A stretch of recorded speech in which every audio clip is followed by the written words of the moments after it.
मृत्यूनंतर आत्मा कोणाला हाक मारतो? तो कोणासाठी परत येतो? आई, मुलगा, पती की पत्नी? श्री स्वामी समर्थ. नमस्कार मित्रांनो. माणूस मेल्यानंतर आपल्या घरी कोणासाठी परत येतो? कोणत्या गोष्टीमध्ये त्याचा जास्त जीव अडकलेला असतो? भगवान श्री हरी विष्णू एकदा शेषनागाच्या पलंगावर विश्राम करत होते, तेव्हा गरुड तिथे येतो आणि खूप दिवसापासून गरुडाला एक प्रश्न त्याच्या मनामध्ये सतावत असतो. तो म्हणजे मृत्यूनंतर देखील मनुष्य त्याच्या घरी परत का जातो? मित्रांनो, हा प्रश्न घेऊन तो श्रीहरी विष्णूकडे येतो. भगवान श्रीहरी विष्णूंना तो नमस्कार करतो आणि म्हणतो, हे प्रभू, माझ्या मनात एक शंका आहे. कृपया माझ्या या शंकेचं निरसन करा. यावरती भगवान श्रीहरी विष्णू हलकेसे हसतात आणि म्हणतात, हे गरुड, तुला कोणता प्रश्न सतावत आहे? यावरती गरुडजी म्हणतात, हे प्रभू, मनुष्याच्या मृत्यूनंतर माणूस त्याच्या घरी परत का जातो? मनुष्याच्या मृत्यूनंतर तो कोणाला शोधतो? तेव्हा भगवान श्रीहरी विष्णू गरुडाला अतिशय सोप्या भाषेत गरुडाच्या प्रश्नाचे निरसन करतात आणि उत्तर देतात. भगवान श्रीहरी विष्णू म्हणतात, हे गरुड, तू विचारलेला प्रश्न जितका साधा वाटतो तितकाच गूढ आणि खोल अर्थांनी भरलेला आहे. सर्व आत्म्यांचं जीवन हे त्यांची इच्छा, समाधान, मानसिक आणि धार्मिक अवस्था यावर अवलंबून असतं. या रहस्यमय माहितीमध्ये आपण जाणून घेणार आहोत की मृत्यूच्या क्षणी आत्म्यासोबत कोणकोणत्या अलौकिक घटना घडतात, ते शरीर आत्म्याला कसं स्वीकारतं आणि मृत्यूपूर्वी कोणते सूक्ष्म संकेत दिसायला लागतात. मृत्यूनंतर आत्मा कोणाला शोधतो? आई, मुलगा की पती की पत्नी? मित्रांनो, माणूस मेल्यानंतर आत्मा पुन्हा आपल्या घरी परत येतो. हा प्रश्न जितका साधा वाटतो तितकाच गूढ आणि खोल अर्थांनी भरलेला आहे. गरुड पुराणात हा एक दिव्य ग्रंथ आहे, जो मृत्यूनंतर आत्म्याच्या अदृश्य आणि अन्नभिन्न प्रवासाचे रहस्य उघडतो.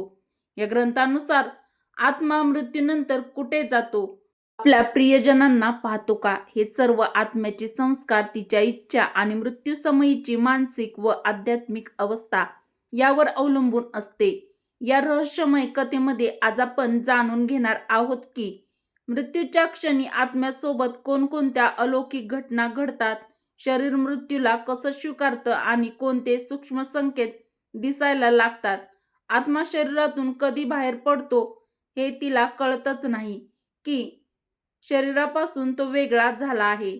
कुटुंबातील विलाप, शोक आणि विरहाची वेदना आत्म्याच्या चेतन मनावर काय प्रभाव टाकतात, हे सर्व समजून घेणं ही केवळ माहिती नव्हे तर आत्मचैतन्याची सुरुवात आहे. मित्रांनो, पुढे जाण्याआधी या दिव्य प्रवासाचा सन्मान म्हणून या व्हिडिओला एक लाईक अवश्य करा आणि कमेंटमध्ये जय स्वामी समर्थ किंवा जय श्रीकृष्ण नक्की टाईप करा किंवा लिहा.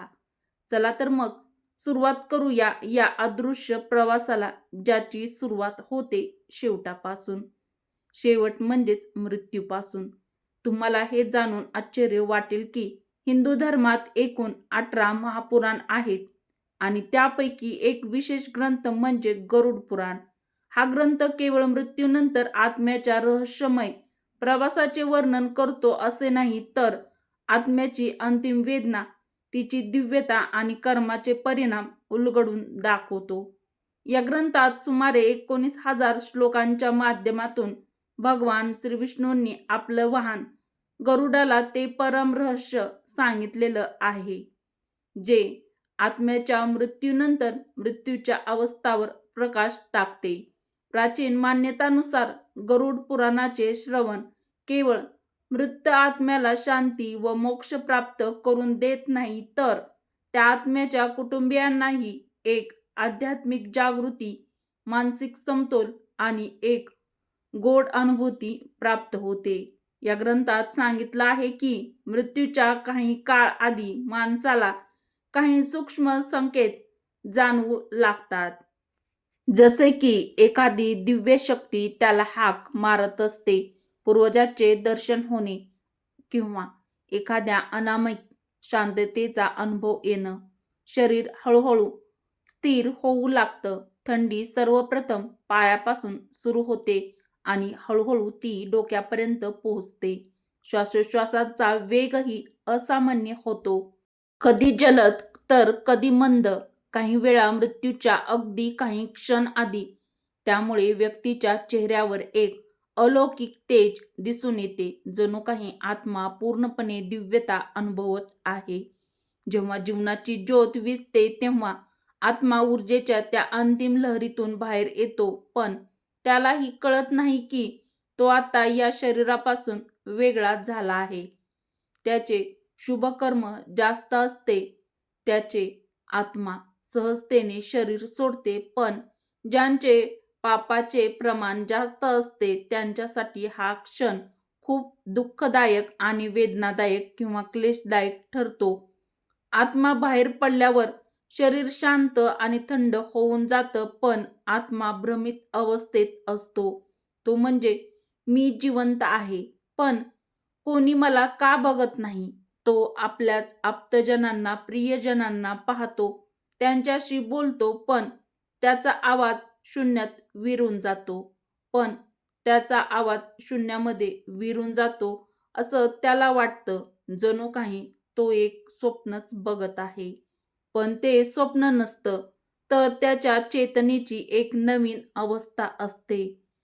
जेव्हा घरात रडण्याचा, हंबरण्याचा आवाज घुमतो, तेव्हा आत्मा ते थांबवायला बघतो आणि सांगू इच्छितो, सांगू पाहतो, "मी येथेच आहे," पण तो बोलू शकत नाही. तो फक्त हवेच्या लाटांमध्ये थरथरतो. काही आत्मा अस्वस्थ होतात, वेदनेने तडफडतात आणि त्यामुळे हवेत हलू लागतात, दरवाजे आपटू लागतात, पण ते बाहेर स्वप्नात येऊन आप्तजनांना दिसू लागतात.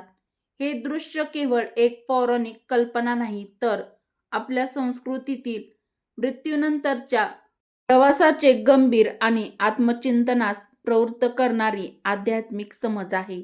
एक संदेश घेऊन आत्मा आशेने येतो की तिला शांती मिळावी. हा एक रहस्य फक्त मृत्यूचा नाही, तर जीवनाच्या गूढ आणि खोल अर्थाचा संकेत देणारा आहे. पुढे भगवान श्रीहरी विष्णू म्हणतात, "हे गरुड, यमदूत कधी आणि कसे येतात?" मृत्यूच्या काही काळानंतर आत्मा एक वेगळी हालचाल अनुभवतो. त्याला जाणवू लागतं की अदृश्य, सामान्य दृष्टीला न दिसणाऱ्या शक्ती त्याच्या आसपास येत आहेत. जर आत्मा पुण्यवान असेल तर दिव्य तेजाने भरलेले देवदूत त्याला सन्मानपूर्वक स्वर्गाकडे नेण्यास येतात. पण जर तिचे कर्म अंधारमय, पापाने भरलेले त्या आत्म्याचे असतील, तर भयंकर यमदूत येतात. त्या आत्म्याला पकडून त्याच्या भय आणि किंकाळ्यांनी भरलेल्या अवस्थेतच नरकाच्या दिशेने त्या आत्म्याला घेऊन जातात. पण ही यात्रा येथे संपत नाही. सर्वप्रथम आत्म्याला तिच्या संपूर्ण आयुष्याचा आरसा दाखवला जातो. प्रत्येक पुण्यकर्म तिच्या चेतनेत समाधान आणि प्रकाशाची ज्योत पेटवतो, तर प्रत्येक पापकर्म तिला भीती आणि पश्चाताप आणि व्यापून टाकतो. यमदूत हळूच सांगतात, "आता तुझा या लोकातील वेळ संपला आहे." मित्रांनो, पुढे भगवान श्रीहरी विष्णू म्हणतात, "हे गरुड, आता जाणून घेऊया तो गूढ काळ जो आत्मा मृत्यूनंतरच्या 13 दिवसापर्यंत अनुभवतो." मित्रांनो, व्हिडिओमध्ये पुढे जाण्याआधी व्हिडिओला एक लाईक अवश्य करा. गरुड पुराणात सांगितलं जातं की मृत्यूनंतर आत्मा अजून 13 दिवस या लोकातच राहतो. पण ती स्थिती सामान्य नसते. तो एक गूढ आणि अदृश्य प्रवासाचा आरंभ असतो. पहिले 3 दिवस हे भ्रम, मोह आणि अज्ञानाचे दिवस असतात. आत्मा आपल्या मृत्यूला स्वीकारतच नाही. तो आपल्या घरातच भटकत राहतो. आपल्या प्रियजनांशी, आप्तेष्टांशी बोलायचा प्रयत्न करतो. आत्म्याला वाटतं की त्याला समजावून सांगावं की मी येथेच आहे, पण आत्म्याचा आवाज कुणालाच ऐकू येत नाही. जर मृत्यू वेदनादायक, दुःखद आणि हिंसक असेल तर आत्मा अस्वस्थतेने आणि वेदनेने आणि गोंधळलेल्या अवस्थेने भरून जातो. 4था ते 10व्या दिवशी आत्म्याला हळूहळू सत्याची जाणीव होऊ लागते. त्याला समजतं की आता ती शरीराचा भाग राहिली नाही. जर कुटुंबाने धार्मिक विधींनी नियमानुसार क्रिया केल्या असतील तर आत्म्याला थोडा आराम मिळतो. पण ज्या आत्म्यांच्या इच्छा अपूर्ण, अधुऱ्या राहिलेल्या असतात त्यांना अशांत आणि अस्थिरता राहतात. 11वे ते 13व्या दिवशी आत्म्याच्या निरोपाचा काळ येतो. त्यावेळी पिंडदान आणि श्राद्धाच्या कर्मामुळे आत्म्याला पुढील लोकाचे दरवाजे उघडतात. ज्या व्यक्तीने जीवनात धर्म आणि पुण्य कमावलेले असते त्याला देवदूत स्वर्गाकडे घेऊन जातात. पण ज्यांच्यावर पापाचे ओझे असते, पापाचे घडे भरलेले असतात त्याला यमदूत नरकात घेऊन जातात. आता पाहूया आत्मा संकेत कसे देते. जेव्हा एखादी आत्मा मोहात अडकलेली असते तेव्हा ती अनेक रहस्यमय संकेत देते. जसे की स्वप्नात येणे, घरात अचानक अदृश्य सुगंध पसरवणे, दिवे आपोआप लागणे किंवा विझणे, अचानक थंडी वाऱ्याचा झोत जाणवणे किंवा विशेष सुगंधित वास येणे, हे सर्व संकेत असू शकतात. गरुड पुराण सांगतं की मृत्यूनंतर आत्मा स्थूल शरीर सोडतो पण त्याची चेतना टिकून राहते. ती बघू शकते, ऐकू शकते पण बोलू शकत नाही, कारण तिच्याकडे ध्वनी निर्माण करणारे शारीरिक अवयव उरत नाहीत. पण जेव्हा भावना तीव्र असतात तेव्हा आत्मा न बोलता संवाद साधते. कधी ती स्वप्नामध्ये येते, कधी कोणत्या दिव्य सुगंध पसरवते, कधी घरातील उपकरणे आपोआप बंद किंवा सुरू होतात. हे सर्व आत्म्याचे मोहक संकेत असतात. मित्रांनो, मोक्षप्राप्त आत्मा परआत्म्यात विलीन होते आणि पुन्हा परत येत नाही. जो आत्मा स्वर्ग किंवा नरकात जातो ती आपल्या कर्माचे फळ भोगते आणि पृथ्वीवरील व्यवहारात सहभागी होत नाही. मात्र ज्या आत्म्याच्या इच्छा अपूर्ण, अधुऱ्या राहिलेल्या असतात त्या आत्मा भटकत राहतात. त्या कधी कधी संकेत देऊन मदतीची अपेक्षा करतात. गरुड पुराण सांगतं की आपले पूर्वज पितृलोकात वास करतात आणि जेव्हा त्यांच्या वंशजांकडून श्रद्धेने तर्पण आणि श्राद्ध केलं जातं तेव्हा ते अत्यंत प्रसन्न होतात आणि आपल्याला आशीर्वाद देतात. जर कुटुंबावर एखादं संकट येणार असेल तर पितरांची आत्मा काही संकेत देतात, कधी स्वप्नात, कधी अंतर्मनातून. आणि एखादी दिवंगत आत्मा स्वप्नात पुन्हा पुन्हा स्वप्नात येत असेल तर समजा ते आपल्याशी काही संदेश देण्याचा ते आत्मा पितृ प्रयत्न करत आहेत. गरुड पुराणानुसार हे स्वप्न केवळ योगायोग नसतो तर ते एक सूक्ष्म संदेश असतो. अनेक लोक सांगतात की ते अचानक एखाद्या अपघात होता होता वाचले किंवा त्यांना वाटले की एखादी अदृश्य शक्ती त्यांच्या सोबत आहे. ती शक्ती कदाचित आपल्या पूर्वजांची आत्मा असते जी संकट काळात आपली रक्षा करते. जेव्हा घरामध्ये श्राद्ध, पिंडदान आणि धार्मिक पठण होते तेव्हा आत्मा प्रसन्न होतात आणि त्या घरात सकारात्मक ऊर्जा निर्माण होते, जे कुटुंबाला मानसिक शांती, सुरक्षा आणि समृद्धी प्रदान करते. आत्मा कधी स्वप्नात, कधी विचारात तर कधी आभासाच्या माध्यमातून आपले निर्णय प्रभावित करतात. हा एक सूक्ष्म संवाद असतो ज्यात प्रेम, इशारा आणि आशीर्वाद लपलेले असतात. आत्म्यांना प्रसन्न करण्यासाठी आपण दरवर्षी श्राद्ध आणि पिंडदान करणे आवश्यक असतं.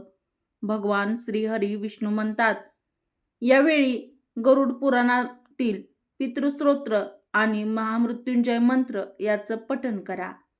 गरजूंना अन्नदान करा. यामुळे पितृ आत्मा प्रसन्न होतात आणि कुटुंबाचे रक्षण करतात. पण ज्या आत्मा अपूर्ण इच्छामध्ये अडकलेल्या असतात त्या कधीकधी अडथळा बनू शकतात. ज्यांना शांती मिळवून देण्यासाठी विशेष पूजा, दान आणि मंत्रजप आवश्यक असतो. मित्रांनो, कधी तुम्हाला असं वाटलं आहे का की जेव्हा तुमचे आयुष्य डगमगत असते तेव्हा एखादी अदृश्य शक्ती तुम्हाला मार्ग दाखवत असते? ती शक्ती कधी-कधी तुमच्या पूर्वजांची आत्मा असते, कधी ईश्वराचा संकेत असतो आणि कधी-कधी तुमच्या पुण्यकर्माची कधी-कधी तीच पावती असू शकते. जर तुम्हाला अशी अनुभूती कधी आली असेल तर कृपया कमेंटमध्ये जरूर नक्की कळवा. मित्रांनो, चला आता जाणून घेऊया की मृत्यूनंतर आत्मा कोणाचा शोध घेतो. मृत्यूनंतर आत्मा पहिल्यांदा सर्वात आधी कोणाला हाक मारतो? आईला, मुलाला की पती की पत्नीला? हा प्रश्न जितका भावनिक आहे तितकाच खोलही आहे. याचे उत्तर आपल्याला गरुड पुराण ब्रह्मवैवर्त पुराणात मिळते. आत्मा सर्वात आधी कुणाचा शोध घेते? एक आत्मा मृत्यूनंतर सर्वात आधी त्याचा शोध घेते. ज्या नात्याचा शोध घेते त्या नात्याशी तिच्या सर्वाधिक मोह, प्रेम आणि अधुरी भावना जोडलेली असते. जर आईबद्दल खूप प्रेम, काळजी, मोह, सेवा, चिंता किंवा अपूर्ण भावना राहिल्या असतील तर आत्मा आईचा शोध घेते. जर मुलाप्रती अपूर्ण प्रेम, काळजी किंवा कोमल भावना असतील तर आत्मा मुलाच्या आजूबाजूला भटकते. जर पती-पत्नीमध्ये खूप गहरे प्रेम, अपूर्ण सहवास, प्रचंड ओढ राहिलेली असेल तर आत्मा त्या जीवनसाथीचा शोध घेते. आत्मा नावाने नव्हे तर भावनेने ओढली जाते. मृत्यूनंतर आत्म्याला कोणतंही नाव, पद, ओळख लागत नाही. ती केवळ एक भावना आणि ऊर्जा स्वरूप असते. ती त्या व्यक्तीकडेच खेचली जाते जिच्याशी तिचा सर्वात मोठा संकल्प, मोह अथवा अधुरी आणि अतूट अशी प्रेमाची भावना जोडलेली असते. गरुड पुराण काय सांगतं? गरुड पुराणानुसार आत्मा मृत्यूनंतर 13 दिवसापर्यंत आपल्या प्रियजनामध्ये राहतो. ती कधी आईकडे, कधी पती पत्नीच्या जवळ, कधी मुलांकडे. ज्या ज्या जागी तिच्या आठवणी आहेत तिथे तिथे भटकते, पण शेवटी ती त्या जागी आणि त्या व्यक्तीकडेच खेचली जाते जिथे तिचे मन सर्वाधिक अडकलेले असते. या उदाहरणार्थ समजून घेऊया. एक आई जी आपल्या लहान मुलाला सोडून गेली असेल, तिचा आत्मा वारंवार त्या मुलाच्या स्वप्नामध्ये प्रकट होऊ शकतो. एक पत्नी जी आपल्या पतीची सेवा करू इच्छित होती पण वेळेपूर्वीच मृत्यू झाला. ती आत्मा पतीच्या दुःखाला जाणते, त्याच्या वेदना अनुभवते. एक मुलगा आयुष्यभर आईच्या मायेचा शोध घेत होता. त्याच्या मृत्यूनंतर आत्मा आईच्या शोधात असतो. निष्कर्ष तर काय आहे? तर मृत्यूनंतर आत्मा आई, मुले किंवा पती किंवा पत्नी यापैकी त्याच व्यक्तीकडे खेचली जाते जिच्याशी सर्वात खोल भावना, प्रेम, मोह, दुःख आणि अधुरी इच्छा जोडलेली असते. जिथे भावना खोल असतात आत्मा तिथेच खेचला जातो. नाते मग ते कोणतेही असो. मित्रांनो, जर ही आत्म्याची गूढ आणि भावनिक यात्रा तुमच्या हृदयाला स्पर्शून गेली असेल तर कृपया हा व्हिडिओ आपल्या प्रियजनांसोबत, मित्रपरिवारासोबत शेअर करा. आणि जर तुम्हाला वाटत असेल की अशाच दिव्य सत्याने तुमचे जीवन प्रकाशमय व्हावे तर प्रेमाने बोला जय श्री हरी विष्णू किंवा जय श्री कृष्ण. श्री स्वामी समर्थ. आध्यात्मिक आणि मनाला स्पर्श करणारे व्हिडिओ पाहण्यासाठी आमच्या चॅनलला सबस्क्राईब देखील जरूर करा. पुन्हा भेटू अशाच एखाद्या नवीन रोजच्या व आध्यात्मिक व्हिडिओसह. व्हिडिओ शेवटपर्यंत पाहिल्याबद्दल तुमचे मनापासून धन्यवाद. श्री स्वामी समर्थ. जय श्री कृष्ण. जय माता लक्ष्मी. जय श्रीराम.